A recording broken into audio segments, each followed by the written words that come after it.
Hola a todos, estamos de nuevo otra vez aquí para una nueva píldora.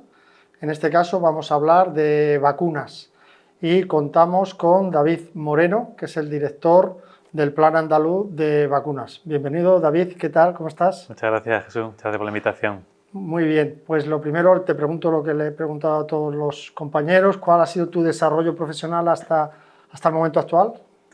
Bueno, la verdad que empecé haciendo la residencia en el Hospital Materno-Infantil como pediatra y a partir de ahí desarrollé mi vida como infectólogo pediátrico durante muchos años en el Hospital Materno-Infantil. Sigo allí, pero en los últimos 5 años me he dedicado a las vacunas, sobre todo con la dirección del Plan de Vacunas de Andalucía. No había comentado que David es pediatra. Él tiene experiencia en infección por VIH, en la época quizá más dura de los niños infectados. Y coméntame algo de aquellos años, que nosotros lo vivimos desde el punto de vista de los adultos y tú lo viviste desde el punto de vista de los niños. Pues la verdad que fue una época dura y yo la podría dividir en dos partes, ¿no? Una parte de los niños infectados, que duramente llegaban adolescentes a duras penas y algunos incluso se quedaban en el camino. Ver morir a niños, como os podéis imaginar, es bastante duro, ¿no? Y por una infección con esas connotaciones sociales, familiares en este caso, pues eran situaciones durísimas para nosotros. Afortunadamente pude ver también la época de la llegada de los fármacos antirretrovirales, la terapia de alta intensidad, y eso la verdad que nos cambió la vida a todos, también a la pediatría. Los pediatras también un poco siempre peleando por los ensayos clínicos y por que los fármacos llegaran también a los niños. Llegaban siempre tarde. Siempre llegaban tarde. Más tarde. Y no había jarabe, no había suspensiones casi para los niños cuando había pastillas, y había estudios incluso para poder usarse en niños, pero es que no había forma de dárselo en jarabe. Y luego la otra parte dura era la transmisión vertical. Ver cómo madres embarazadas con VIH, con lo poquito que se podía hacer en aquella época, que era poner ZT, intraparto, un poco antes del embarazo y después del embarazo, algunos niños se infectaban y eso cada año teníamos unos pocos. Afortunadamente esto ya prácticamente no lo vemos en nuestro medio y el ver nacer a un niño, ver cómo se infecta, dar la noticia a sus padres y saber que tienen a un niño con esa infección, con un pronóstico en aquella época duro, pues la verdad que lo pasamos mal. Y el SIDA infantil hoy se ha terminado. Bueno, la verdad que llega algún niño infectado, sobre todo inmigrantes son los que están llegando, algunos con diagnóstico y otros sin diagnóstico, pero la verdad que son poquitos, afortunadamente. Nosotros no tenemos transmisión vertical prácticamente, hemos tenido un caso en 10 años solamente de transmisión vertical por aquí, por Andalucía, y la verdad que eso da muchísima alegría, ver cómo se está acabando poco a poco. Sí, esto se debe a algo que hemos comentado también en alguna píldora, al cribado rutinario de la embarazada. Embarazadas se testan todas, la que está infectada se trata y el bebé sale sano, ¿no? Muy bien, bueno, pues vamos a empezar a hablar de vacunas y curiosamente se ha celebrado muy recientemente en Málaga un congreso de la Asociación Española de Vacunología, el que tú has sido presidente. Cuéntanos cómo ha sido este congreso, que se han cumplido los objetivos y cuál es tu percepción después de haber ya pasado unos cuantos días después del congreso. La verdad que se han cumplido el objetivo y, aunque queda mal decirlo, el congreso para mí, para toda la gente en general ha sido un éxito porque nos hemos juntado más de 500 expertos en vacunas de aquí de toda España. Se han enviado más de 200 comunicaciones científicas para exposición oral, muchas más de las que se presentaron en los congresos anteriores. Hemos conseguido un objetivo principal, que era que hubiese muchos perfiles sanitarios diferentes, que fuera muy transversal, muy multidisciplinar. Había ya no solamente médicos, enfermería y infectólogos y preventivistas, que es lo habitual en este tipo de congresos, sino que había farmacéuticos, había pacientes, que es la primera vez que veíamos pacientes en este tipo de congresos, periodistas, y con eso intentamos abarcar todos los perfiles, todas las aristas que tienen las vacunas, que al final es una cosa tan de todo, incluyendo el farmacéutico que está hablando con los pacientes crónicos todos los días en la farmacia, como los periodistas, que las vacunas desde el COVID hasta sobre todo... Cine, habéis tenido hasta cine, ¿no? Hemos tenido un cineforum para pacientes y para interesados. Qué bonito, qué bien suena lo de cineforum. Con una película sobre una pandemia, en fin, que hemos intentado abrir mucho el congreso también a Málaga, a la población. Hemos puesto un punto de vacunación cerca del Corte Inglés para que la gente fuera a vacunarse sin cita y de alguna forma salir a que la gente de Málaga viera que estábamos allí haciendo esto. ¿Hay un antes y un después del COVID, hablando de vacunas, con respecto a la percepción que tiene la población de las vacunas? A ver, hay como doble visión en este sentido, ¿no? Si uno mira los números y las vacunas que tenemos a día de hoy son muchas más y se vacuna mucha más gente que antes del COVID. Con gripe estamos teniendo muchos mejores resultados que antes del COVID. Hemos introducido nuevas vacunas aprovechando un poco ese empuje del COVID. Neumococo, papiloma la hemos extendido a más edades, herpes zóster, vienen nuevas vacunas, VRS y en general la gente acoge bien y los profesionales también acoge bien las vacunas. Pero sí que es cierto también que hay una parte de la población que manifiesta cansancio y sale mucho en redes criticando que sigamos vacunando y tal, y ese punto mediático que antes quizá no lo había, ahora sí se está viendo, ¿no? Pero si podemos hacer un cómputo general, estamos mejor. Vale. El COVID ha servido un poco para poner, no sé, encima de la mesa lo que son las vacunas, ¿no? Efectivamente. Queramos o no, cambió la historia del COVID las vacunas. Y así se está viendo, ¿no? Con cada vacuna que llega, con cada nueva instrucción en Andalucía, pues los medios se interesan, las sociedades científicas se interesan y la verdad que estamos llegando a partes de la población que antes no llegábamos. Centrándonos ya en las personas que viven con VIH, pues cómo es, este es un subgrupo, quizás no, es un subgrupo especial que tiene unas connotaciones también especiales con respecto a las vacunas. ¿Cuál es el nivel de vacunación de los sujetos nuestros que viven con VIH en Andalucía? A ver, muy parecido al del resto de España y seguramente también respecto al resto del mundo somos un país que vacunamos bien, pero sí que es cierto que con pacientes crónicos siempre se tienen problemas y como no el VIH pues puede ser también uno de ellos, ¿no? Las coberturas vacunales en pacientes crónicos son relativamente bajas, muy mejorables. En respecto a Andalucía, por ejemplo, con los pacientes VIH tenemos una cobertura vacunal de gripe un poquito mejor que la población general, es decir, el paciente VIH de 65 años se vacuna más o menos igual que el de 65 años que no tiene VIH. De neumococo, por ejemplo, sí que estamos teniendo buenas coberturas, ya llevamos 5 años vacunando a estos pacientes y se va acumulando esa cobertura vacunal. Pero luego hay otras vacunas que nos está costando un poquito más, ¿no? Meningococo tetravalente, sí. Papiloma, que acaba de llegar también y se ha ampliado de edad. Son vacunas que todavía yo creo que tenemos que trabajar más para conseguir mejores coberturas, involucrar primaria y hospital para que esos pacientes no se escapen por ningún sitio y que acaben vacunándose, porque al fin y al cabo los pacientes VIH, aunque estén mucho mejor que hace unos años, que aunque inmunitariamente los tengamos mejor controlados, se sigue viendo una mayor incidencia de esas infecciones que la población general. Sí, o sea yo tenía la percepción que estábamos mejor, cuando me has pasado los datos de los porcentajes de vacunación, la verdad digo, jope, pues tenemos mucho margen de mejora, ¿eh? Efectivamente. En pacientes o en un grupo de población que acude regularmente a ver al médico, a su consulta rutinaria de VIH, ¿no? Exactamente, no, que he querido bajar un poco ese nivel de ansiedad que puede crearnos ver esos números, porque con otros pacientes comparativamente pasa muy parecido, con diabéticos, con pacientes con EPOC, con pacientes inmunodeprimidos, a pesar de que estamos muy encima, nos cuesta que se vacunen de todas esas vacunas que tienen indicadas, ¿no?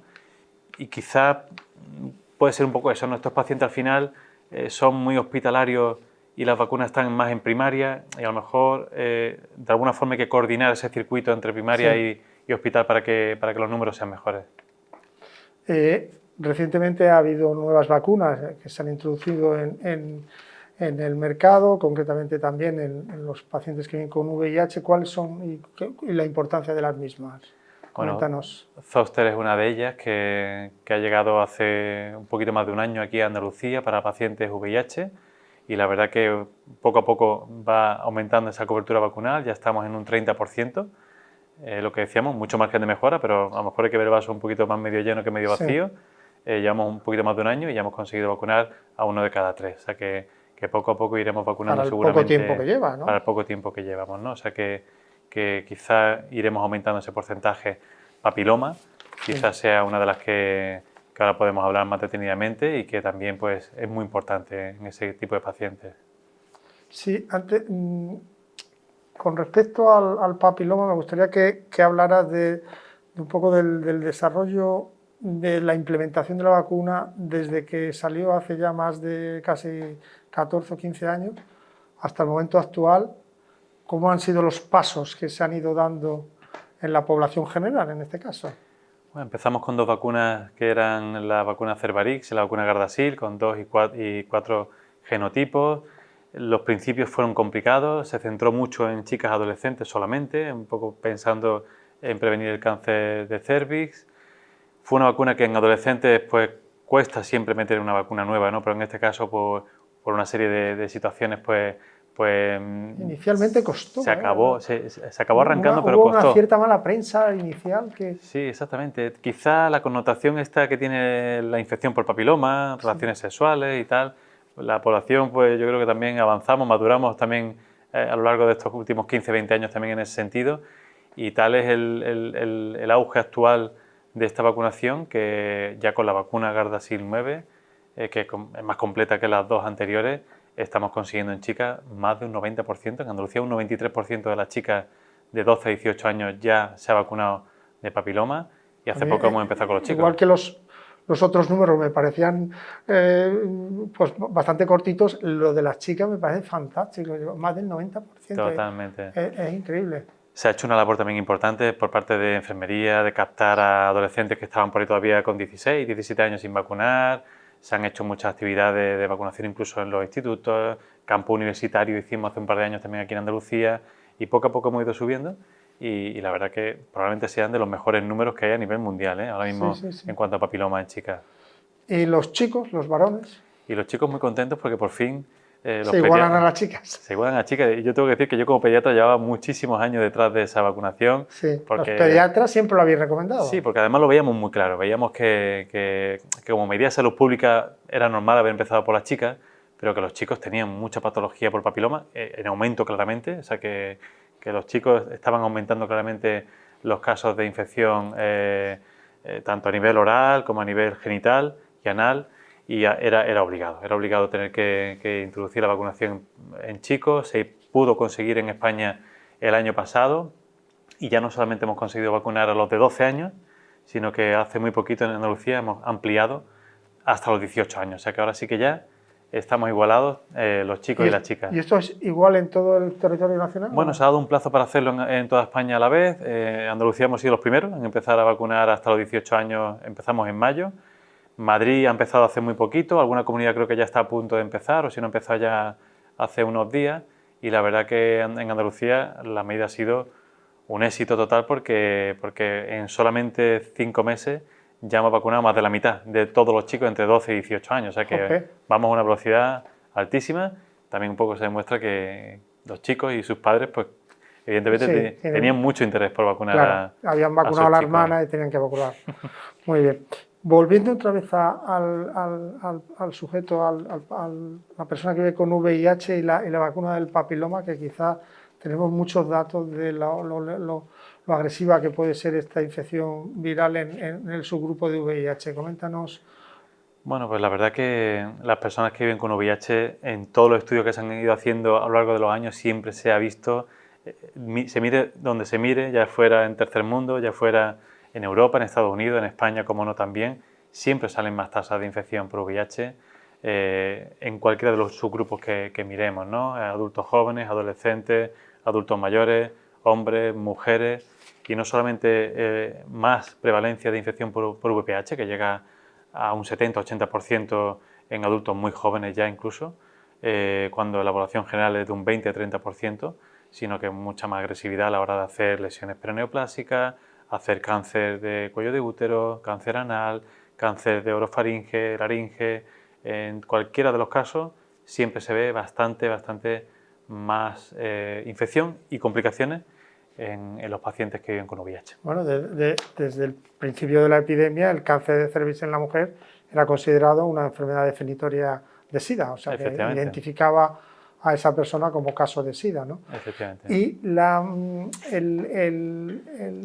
actualmente se vacunan todos los seropositivos, sean hombres o mujeres, independientemente de sus características o de sus hábitos sexuales, ¿no? Efectivamente, hasta los 45 años, se ha ampliado además hace poco, porque era hasta los 26 años. Sí. Hemos estado durante 4 o 5 años con la indicación solo hasta ¿Por qué adolescentes. 26? Decía siempre, preguntaba alguno, ¿por qué 26? Sí, pues los ensayos clínicos, los ensayos clínicos se habían hecho hasta esa edad, ¿no? Pero ya con el tiempo se ha ido viendo que se ha ido acumulando la experiencia y ahora ya se ha ampliado hasta 45. La verdad que son 20 años ahí en los cuales hay muchos pacientes, como bien sabéis, vosotros, que los estamos vacunando ahora. Que lo estáis vacunando ahora, que incluso yo creo que muchos se han vacunado de forma privada, sí, se lo han pagado también, de su bolsillo porque sí, sabían de la importancia que tenía esto, y la verdad que yo creo que va a subir mucho la cobertura. Y luego el otro grupo también que a mí también me ha llamado mucho la atención, para bien, de que la Administración haya tomado esa decisión, para mi gusto también valiente y no sé de dónde saldrán los recursos, pero me parece que es excelente, que son los hombres que tienen sexo con hombres, los HSH, también vacunarlos de forma prioritaria, aunque tenga, o sea, no a la gente de 18 años, sino la gente hasta los 45 años. La verdad, o sea, esa generalización de la vacuna, sí, parece que era totalmente necesario, ¿no? Como tú dices, una apuesta desde el punto de vista de salud pública muy potente, porque hay que captar también, o hay que dar esa es la otra pregunta con esas personas, ¿no? El paciente VIH está, digamos, encarrilado y atado a vuestras consultas y lo tenéis etiquetado ya, ¿no? Pero estas personas va a ser más complicado. Al final va a ser todo a nivel mediático, a nivel de prensa, sociedades científicas que no paremos de decirlo para que nuestros profesionales todos lo sepan, ¿no? Porque sí, no hay una forma de captarlo de forma digital. Sí, esa es la pregunta. Lo tenemos fácil con los sujetos que están en PrEP, es muy sencillo. Exactamente. Pero aquellas personas que estamos hablando hasta los 45 años, que tienen ese hábito sexual de tener sexo con otros hombres, varones que tienen sexo con otros hombres, ¿cómo llevarlos a la vacunación? Bueno, pues es un reto para la administración y para los sanitarios, ¿no? Totalmente. Tenemos que jugar, como decía, con la parte de prensa, parte de media, ¿no? De comunicación a nivel social, y por otro lado que los profesionales lo sepan y se acuerden, sí, cuando tengan... Yo creo que también es importante lo de los profesionales, ¿no? Y los enfermeros o las enfermeras de vacunación, todo esto, cuando se vayan a vacunar de la gripe, ¿no? Totalmente. ¿No? Bueno, pues ahí hay no dejan de ser adultos jóvenes que no son precisamente los que más consultan, claro, en los centros sanitarios. Entonces, captarlos es... Con lo cual es un reto, como tú bien decías. ¿No hay una estrategia bien definida en cuanto a la...? Bueno, pues a día de hoy todos los países que están haciendo este tipo de medidas, todo muy basado en la comunicación, en los medios de comunicación. Que las personas que tienen esta indicación pues se enteren, lo sepan y ellos sean los que reclamen la vacunación. Mira, y otra pregunta es un poco que pues... ¿Ha habido alguna limitación para este tipo de medidas por parte de la Administración? No. ¿Os ha tenido que luchar mucho o no? No. ¿O se ha entendido bien que es una medida coste eficaz? La misma lucha que se tiene para otras vacunas y para otro tipo de pacientes o de personas que tienen alguna situación de riesgo. No ha habido especialmente ningún tipo de problema. Pues, no sé, ¿quieres comentar alguna otra cosa? Yo, por mi parte, las preguntas que tenía preparadas, siguen siendo las vacunas, yo creo que un puntal enorme en la sanidad moderna, ¿no? Totalmente. Y personas como tú, que conocen bien lo que es la enfermedad, ponerse ahora a liderar, en este caso a nivel andaluz, la dirección de vacunas, pues yo creo que es muy interesante que no sea gente poco avezada o poco... Me gusta decirlo de la trinchera, ¿no? Ya lo he dicho en alguna ocasión en estas píldoras, ¿no? Gente que sabe lo que es tener a un niño con una enfermedad grave o un herpes zóster o una meningitis, ¿no? Yo creo que me alegro de verte ahí en ese puesto y que durante todos estos años de tu responsabilidad en la administración pública pues haya ocurrido todo esto. Pues muchas gracias, Jesús. Es una de las cosas por las que no quiero dejar del todo la clínica. Mantengo unos días de actividad asistencial en el hospital y yo creo que es bueno para que precisamente pues, no deje de tener ese ojo en los problemas del día a día. del día a día y que la conciencia vaya un poco dividida, yo creo que va bien para este tipo de cosas. Bueno, pues muchas gracias, David, por tu estancia en estas píldoras y a todos vosotros, pues muchas gracias por vuestra atención y recordar la vacunación como una estrategia fantástica dentro de la salud del día a día. Hasta pronto.